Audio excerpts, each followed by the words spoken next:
क्यों हम इस इलेक्टोरल बॉन्ड के मामले को आज स्वतंत्र भारत का सबसे बड़ा घोटाला कहते हैं। देखिए 2G का एक घोटाला हुआ, कोयले की खदानों का, कोलगेट का घोटाला हुआ। उसमें क्या था? उसमें ये था कि बिल्कुल आर्बिट्ररी तरीके से 2G के लाइसेंस दे दिए गए और कोयले की खदानें दे दी गई। उस केस में मनी ट्रेल नहीं थी, लेकिन सुप्रीम कोर्ट ने एक कोर्ट मॉनिटर्ड इन्वेस्टिगेशन ऑर्डर किया। अब इलेक्टोरल बॉन्ड में क्या निकल कर आया है? देखिए हम लोगों ने थोड़ी अभी प्रिलिमिनरी क्विक एनालिसिस करी है, और क्योंकि आधा इलेक्टोरल बॉन्ड 50% भाजपा को मिला है, तो हमने भाजपा की थोड़ी ज़्यादा गहन एनालिसिस करी। अब मैं आपको बता दूं कि 4 तरीके से या 3 तरीके से घूस ली गई इलेक्टोरल बॉन्ड के जरिए। पहला, जिसको हम कहते हैं चंदा दो और धंधा लो, यानी कि प्रीपेड। पहले आपने चंदा दिया, फिर आपको कॉन्ट्रैक्ट मिला। दूसरा, ठेका दो, ठेका लो, रिश्वत दो, यानी पहले आपको ठेका मिल गया, उसके तुरंत बाद या उसके जल्दी ही आपने इलेक्टोरल बॉन्ड उस पार्टी को दे दिए जिस पार्टी की सरकार ने आपको ठेका दिया। अब मैंने बोला भाजपा का हमने थोड़ा सा एनालिसिस किया। प्रिलिमिनरी एनालिसिस में ये बात निकल कर आती है कि चंदा दो, धंधा लो, ठेका दो, रिश्वत दो में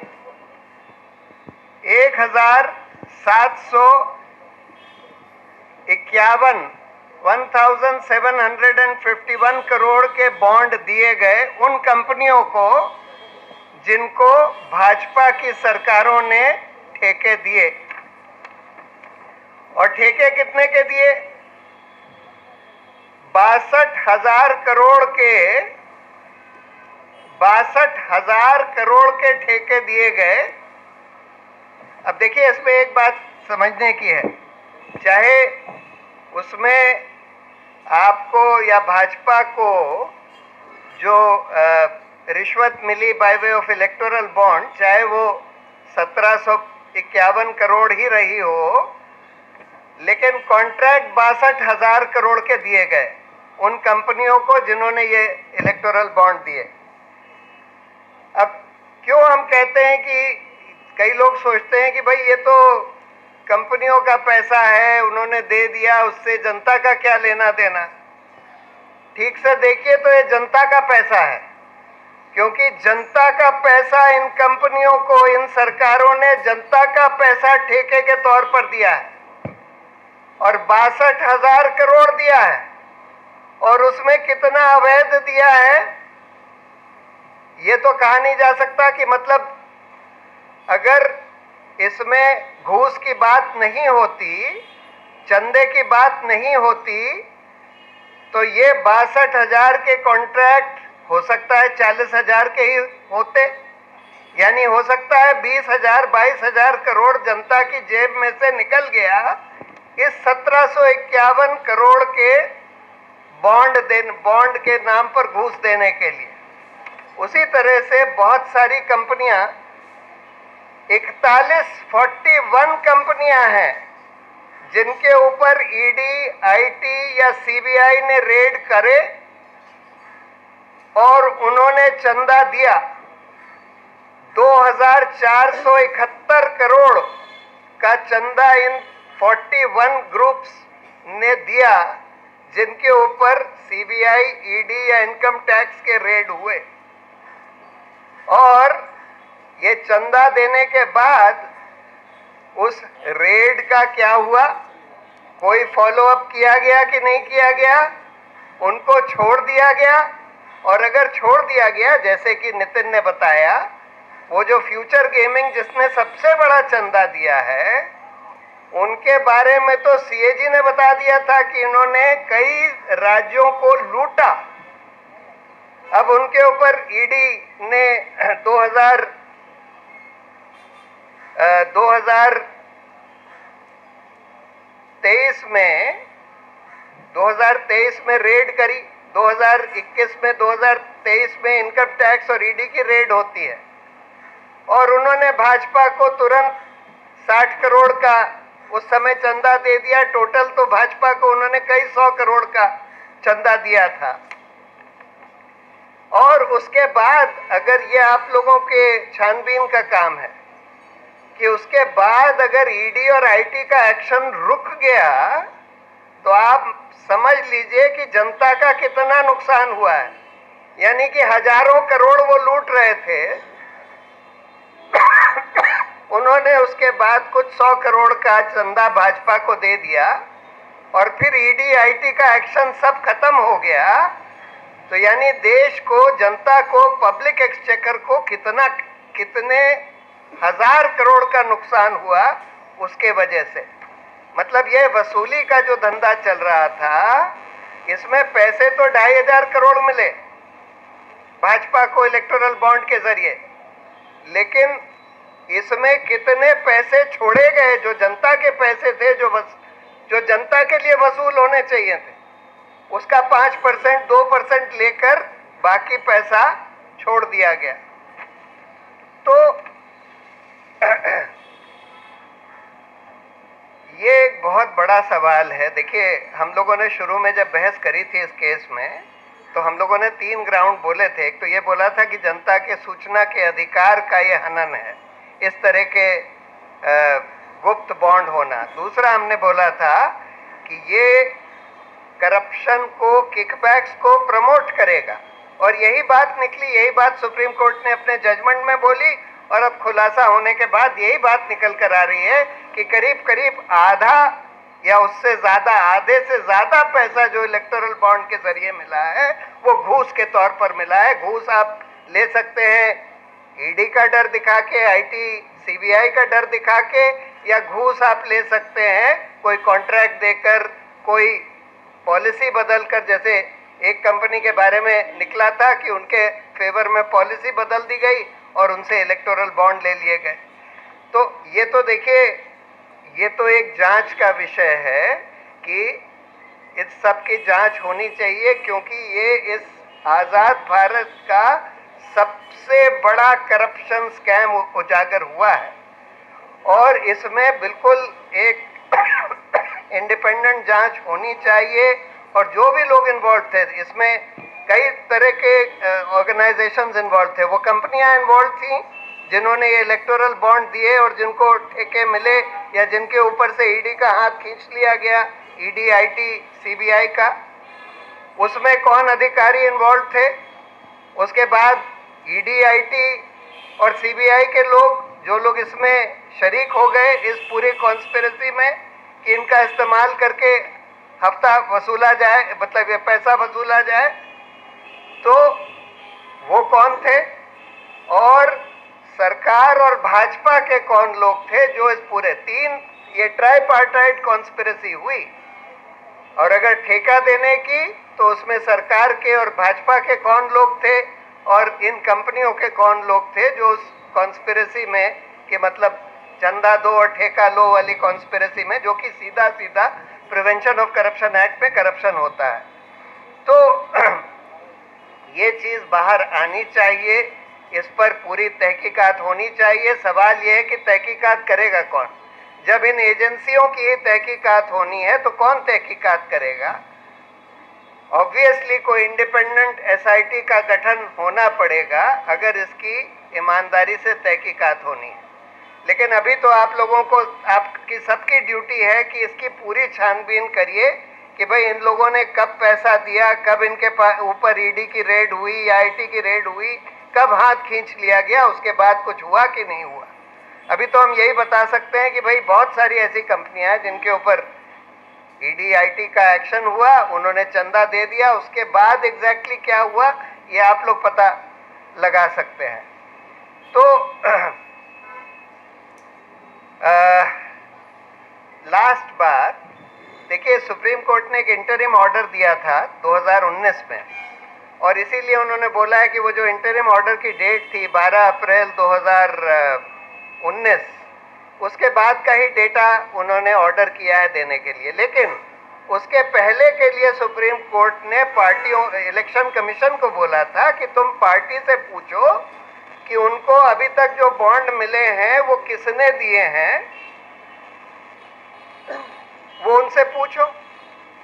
इलेक्शन कमीशन ने पूछा, और बड़ी अजीब बात है कि छोटी छोटी पार्टियों ने तो बता दिया कि हमको किसने दिए हैं इलेक्टोरल बॉन्ड, लेकिन जो बड़ी पार्टियां हैं, भाजपा, कांग्रेस, टीएमसी, इन लोगों ने नहीं बताया कि किसने दिए हैं।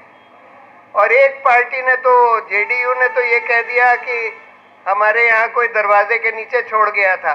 भाजपा वगैरह ने बोल दिया कि भाई हमको पता नहीं, हम कोई रिकॉर्ड नहीं रखते। अरे आप 8,000 करोड़ इलेक्टोरल बॉन्ड का चंदा ले लेते हैं और आप कहते हैं हम कोई रिकॉर्ड नहीं रखते, हमको नहीं पता कौन दे गया। कमाल की बात है। तो कायदे से इन पार्टियों को भी ये सारा पूरा डेटा कायदे से बाहर आना चाहिए, 2019 के पहले का भी। और जैसे मैंने बोला, ये तो दिखाता ही है कि भाई हमारा जो पूरा लोकतंत्र है उसमें पैसे का कितना खेल हो गया है। कि देखिए, इलेक्शन में हर कैंडिडेट के ऊपर एक लिमिट होती है, 75 लाख कितना आप खर्च कर सकते हैं। यानी अगर भाजपा 500 कैंडिडेट लगाती है, एक कोई पार्टी 500 कैंडिडेट लगाती है लोकसभा में, तो टोटल वो 400 करोड़ से कम खर्च कर सकते हैं। और यहाँ आपने देखा कि इलेक्टोरल बॉन्ड के ही जरिए सिर्फ 5-6 साल में सिर्फ एक पार्टी को, भाजपा को, 8,250 करोड़ सिर्फ इलेक्टोरल बॉन्ड से मिल जाते हैं। यानी कहाँ 400 करोड़, कहाँ 8,000 करोड़। अगर आपने कोई लिमिट लगाई है कैंडिडेट्स पर और कोई लिमिट नहीं लगाई है पॉलिटिकल पार्टीज के ऊपर, तो फिर कैंडिडेट्स के ऊपर लिमिट लगाने का कोई मतलब ही नहीं है। अगर वो पार्टियां उससे 20 गुना 30 गुना ज़्यादा खर्च कर सकती हैं।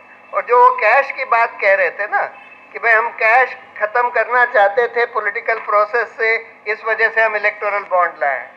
वो कैश तो पूरी तरह से चल रहा है। अगर कैश ख़त्म करना था तो उसका बड़ा सिंपल तरीका था।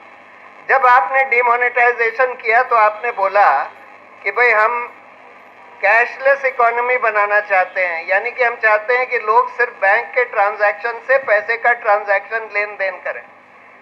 ऑर्डिनरी लोगों को तो आप नहीं बाध्य कर सकते कि भाई आप सिर्फ बैंक से ही लेन देन करिए, लेकिन पॉलिटिकल पार्टीज और कैंडिडेट्स को तो कर सकते थे। एक लाइन का रिप्रेजेंटेशन ऑफ पीपल एक्ट में बस अमेंडमेंट लाना था कि political parties and candidates will only take money and spend by banking channels and will not be entitled to take cash or spend in cash। अगर आप ये कर देते और अगर आपको पकड़ लिया गया कैश लेते हुए या देते हुए, तो फिर उसको करप्ट प्रैक्टिस माना जाएगा, आपको डिस्क्वालीफाई कर दिया जाएगा। इतना सा अमेंडमेंट लाना था, उससे कैश करीब करीब बंद हो जाता, लेकिन वो लाए नहीं और उल्टा इलेक्टोरल बॉन्ड ले आए, जिससे जो व्हाइट मनी भी था, जो बैंक के थ्रू भी था, वो भी सारा पैसा अवैध होकर इस तरह से घूस वूस के थ्रू दे दिया गया। तो यहाँ पर हम लोग अपनी बात खत्म करते हैं। कपिल सिब्बल जी को आना था, अनफॉर्चुनेटली उन्होंने मुझे अभी थोड़ी देर पहले मैसेज भेजा था कि पिछले 3 दिन में वो सिर्फ 5 घंटा सोए हैं, बहुत ज़्यादा थके हुए हैं, इसलिए वो नहीं आ पाए। आप लोगों के कोई सवाल हो तो उसके जवाब हम लोग दे सकते हैं, थोड़े से सवाल।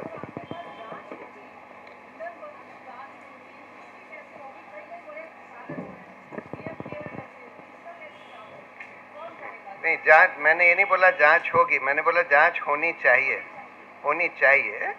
इसके ये तो बिल्कुल ऑलमोस्ट ट्रांसपेरेंट ब्राइबरी किकबैक्स का केस है ना। आधे से ज़्यादा इलेक्टोरल बॉन्ड उन्हीं कंपनियों ने दिए हैं जिनके ऊपर ईडी आईटी वगैरह की रेड हुई और उसके बाद उसके आसपास उन्होंने दे दिए। या जिनको ठेके दिए गए उसके आसपास उन्होंने दे दिए, या जिनके फेवर में पॉलिसी बदली गई उसके आसपास दे दिए। तो ये तो सीधा सीधा करप्शन का मामला है, इसकी तो जांच होनी ही चाहिए। लेकिन सवाल ये है, इसकी जांच सीबीआई भी नहीं कर सकता, इसकी जांच ईडी भी नहीं कर सकता, इसकी जांच तो कोई एसआईटी ही कर सकती है, क्योंकि इसमें इन सब अधिकारियों की भी जांच होनी होगी जो इन सब चीजों में इन्वॉल्व है।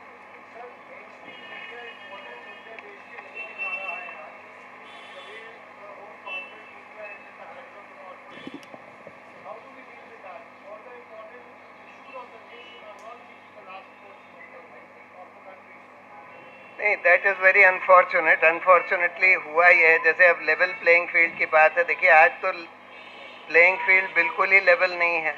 पैसा सब एक पार्टी के पास है, दूसरी पार्टियों का तो पैसा फ्रीज कर दिया है। सरकारी पैसा भी वो पार्टी जो पावर में है इस्तेमाल कर रही है। सारा सरकारी पैसे पर एडवर्टाइजमेंट हो रहा है, सेल्फी पॉइंट्स वगैरह बनाए गए हैं, विकसित भारत कैंपेन सरकारी अफसरों को यूज किया जा रहा है, सरकारी हवाई जहाज यूज करे जा रहे हैं प्रधानमंत्री की कैंपेन वगैरह के लिए।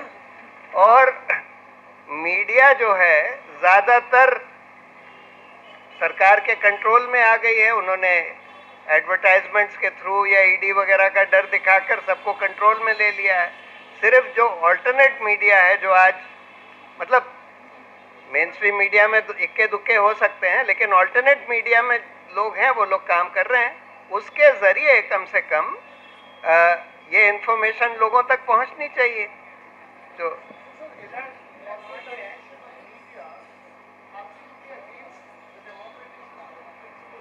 देखिए ये सब बात की बात है, this is not directly related. और लोग कुछ पूछना चाहते हैं?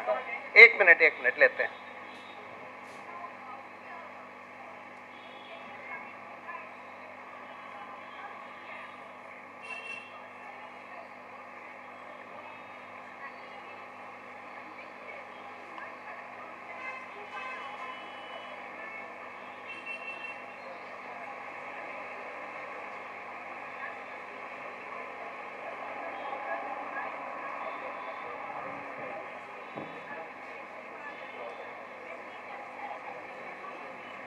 So in my view, you see, these ED etc. which are investigating Kejriwal or many other people, they have lost the moral right to investigate anything. And I hope that one of the fallouts of this whole electoral bonds expose would also be to look into the whole control of the government over the ED, CBI, IT, etc., and how the government has used these agencies for their own ends in order to stifle the opposition, in order to extract money, etc., etc.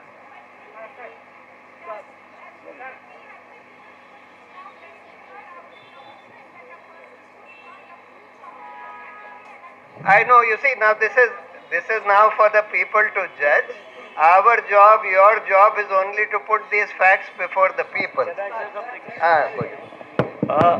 In response to the question about who will investigate, and also in response to the question that the mainstream media does not do what they are supposed to do, I think we all are responsible to make people at large aware. You know, why should corporate media do this? To be a devil's advocate. जनता को समझाने की जिम्मेवारी किसकी है? किसी की भी नहीं है, या जो अब जिम्मेवारी समझता है उसकी है। तो मेरा जवाब तो आपको ये होगा कि जनता को इसको इन्वेस्टिगेट करना चाहिए। And my answer to you sir is we have to make people aware of what is being done to them. You know, nobody, no agency और ऑर्गेनाइजेशन कैन यू से कि तुमने इसका ठेका लिया और तुम ये करो। भाई हमने ये जो किया है, एडीआर ने और कॉमन कॉज ने, हमें किसी ने कहा था ये करने के लिए? Citizens have to feel their responsibility and they have to stand up and be counted. जब तक हम ये कहते रहेंगे ये कौन करेगा, मेरा जवाब सबको यही है कि आप करिए।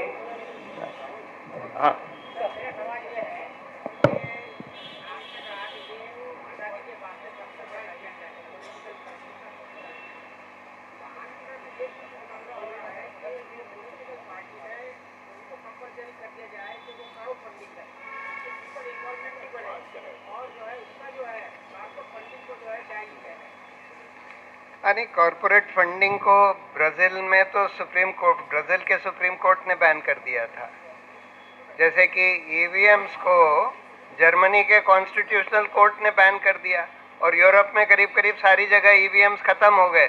लेकिन हिंदुस्तान में वही पार्टी जो पहले जब पावर में नहीं थी वो कहती थी कि भाई ईवीएम से बड़ी बेईमानी हो रही है, ईवीएम हटाओ, लोकतंत्र बचाओ, वही आज अब अड़ी हुई है कि भाई हम ईवीएम का कुछ नहीं होने देंगे। अभी जब लोग डिमांड कर रहे हैं कि भाई जो वीवीपैट की स्लिप है लोगों के हाथ में दे दो, अपोजिशन सब डिमांड कर रही है, और उसको बैलेट बॉक्स में डाल दिया जाए और उसकी काउंटिंग हो जाए, तो उसमें क्या प्रॉब्लम है? लेकिन सिर्फ सरकार और इलेक्शन कमीशन ये लोग अड़े हुए हैं कि नहीं नहीं हम ये किसी हालत में नहीं होने देंगे। तो ये तो सब प्रॉब्लम्स नहीं है।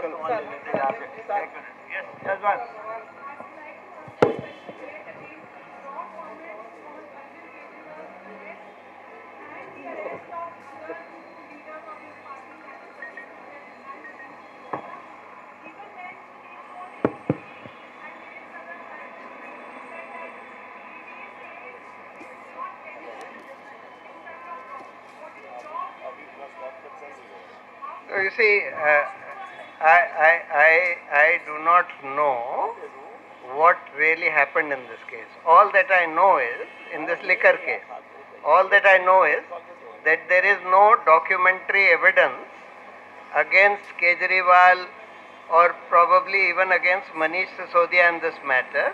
The only evidence that the ED seems to be relying upon is some oral evidence of the approver. And that approver, as we have seen, is of a company, as Anjali has told you, is an officer of a company who has paid the BJP by way of electoral bonds and thereafter became approver and thereafter gave more electoral bonds, etc. So, I mean, in a case where you have such transparent evidence of the governments governments belonging to those very parties giving contracts, letting go of regulatory action through the ED, etc., and then getting electoral bonds at around the same time getting electoral bonds.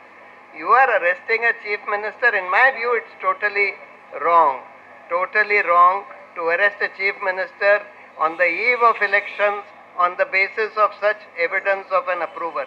It's totally wrong.